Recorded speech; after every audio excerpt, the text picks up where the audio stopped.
آج ہم دھامپد کی جو ورسز سنیں گے وہ کچھ یوں ہیں: غفلت بے ہوشی کے پیچھے مت چلو، نہ خواہش اور لذت کی قربت چنو، جو بیدار ہو کر دھیان میں قائم رہا وہ وسیع اور گہری خوشی پا لیتا ہے۔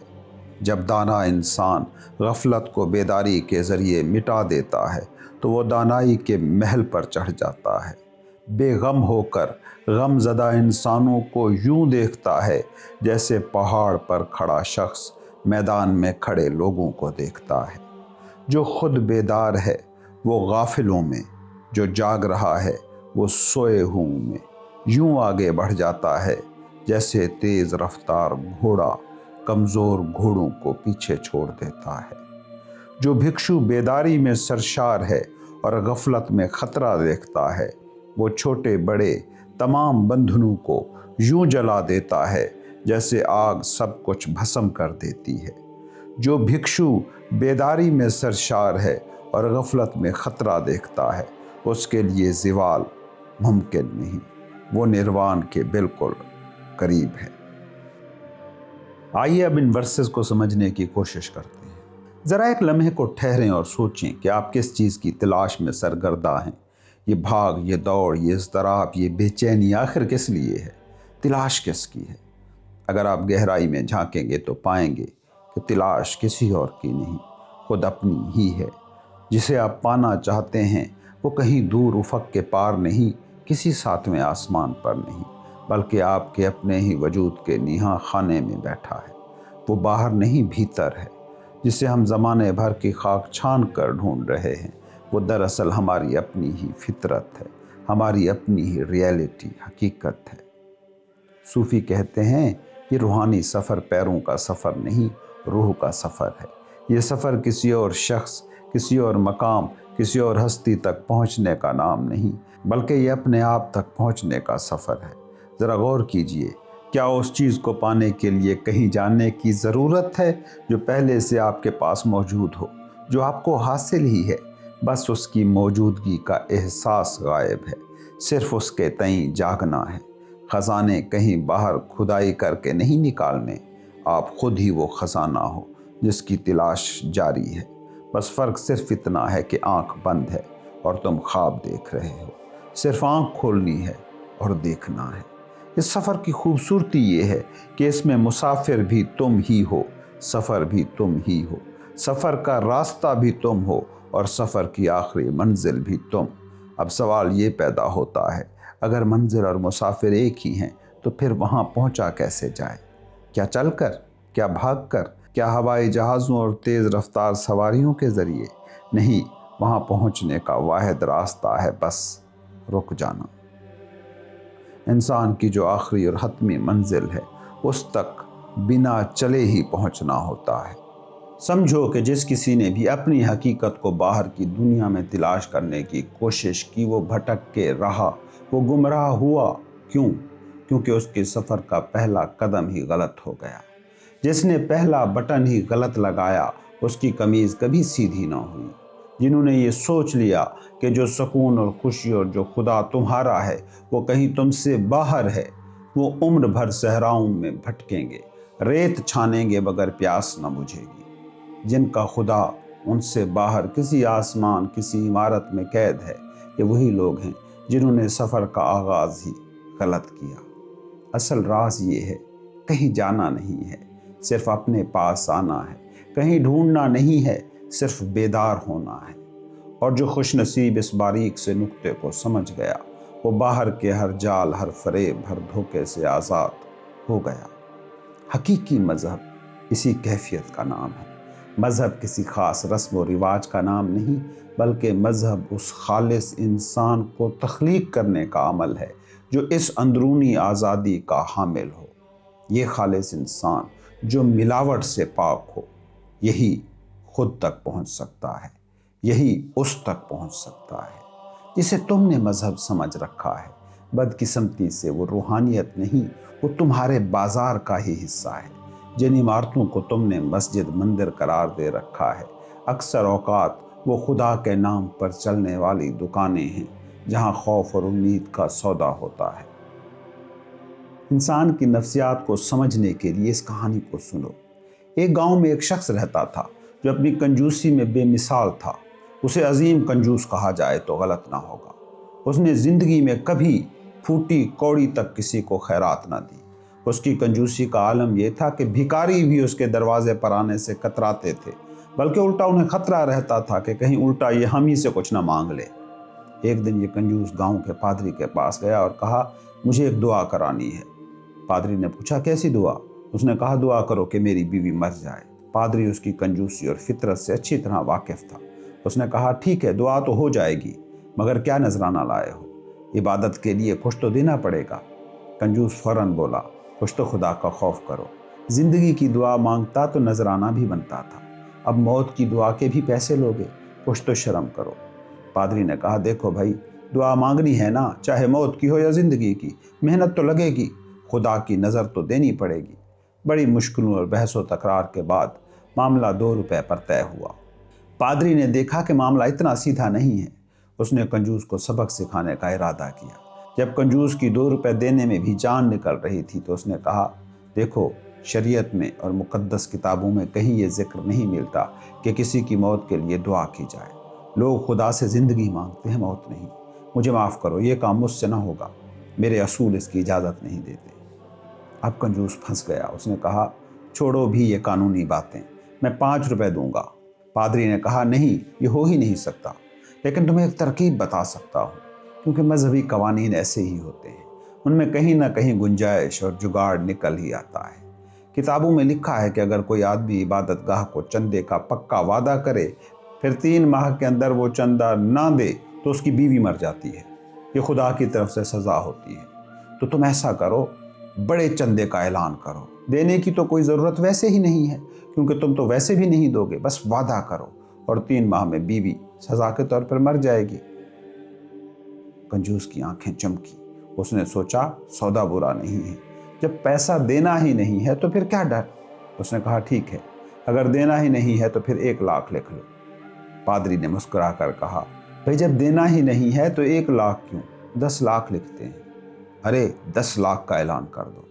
وہ تھوڑا ہچکچایا، کیونکہ خیالوں میں بھی دولت کا جانا اسے تکلیف دے رہا تھا، مگر پھر راضی ہو گیا کہ ہاں، جب جیب سے جاتا ہی نہیں تو جیسے 1 لاکھ ویسے 10 لاکھ۔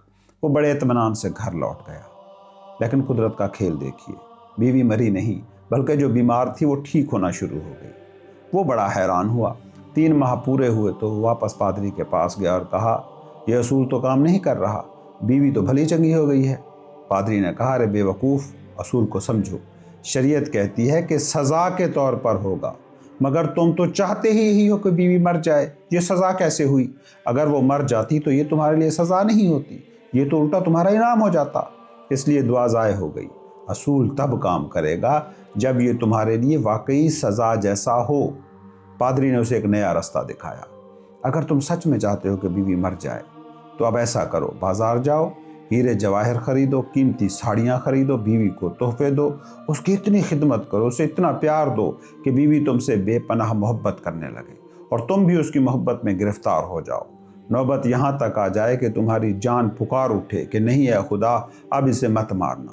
جب تم دل کی گہرائیوں سے اسے بچانا چاہو گے، تب وہ وعدہ خلافی والی سزا کام کرے گی اور وہ مر جائے گی، ورنہ اصول بیکار ہے۔ کنجوس کو بات جچ گئی، مگر اس نے کہا، ہیرے جواہرات خریدنا تو بڑا مہنگا سودا ہے۔ پادری نے کہا، کیا حرج ہے، جب بیوی مر جائے گی تو سارا زیور ویسے ہی تمہارا، بیچ دینا، الٹا منافع ہی ہوگا، کیونکہ چیزوں کے دام تو روز بڑھتے ہی رہتے ہیں۔ یہ منطق اس کی سمجھ میں آ گئی۔ وہ گیا، اس نے زندگی میں پہلی بار دل کھول کر ہیرے خریدے، کپڑے خریدے، بیوی کے لیے تحفے خریدے۔ بیوی حیران، کنجوس کا پتھر دل انسان میں کیسے تبدیل ہو گیا۔ اس نے سوچا، یقیناً یہ عبادت گاہ جانے کا اثر ہے۔ بیوی کا دل موم ہو گیا۔ اس نے اسے اتنی محبت دی، اتنی خدمت کی کہ کنجوس کو پہلی بار احساس ہوا کہ میں کس قدر قیمتی رشتے کو کھو رہا تھا۔ اس نے پہلی بار بیوی کو ایک انسان کی نظر سے دیکھا۔ محبت کے اس تبادلے نے اس کا دل پگھلا دیا۔ اسے احساس ہوا کہ یہ عورت تو بڑی انوکھی ہے، میں ناحق اس کے مرنے کی دعائیں مانگتا رہا۔ تب وہ ڈرا، اب اس کے من میں خوف آنے لگا کہ کہیں سچ میں وہ مر نہ جائے۔ 3 ماہ قریب آ رہے تھے۔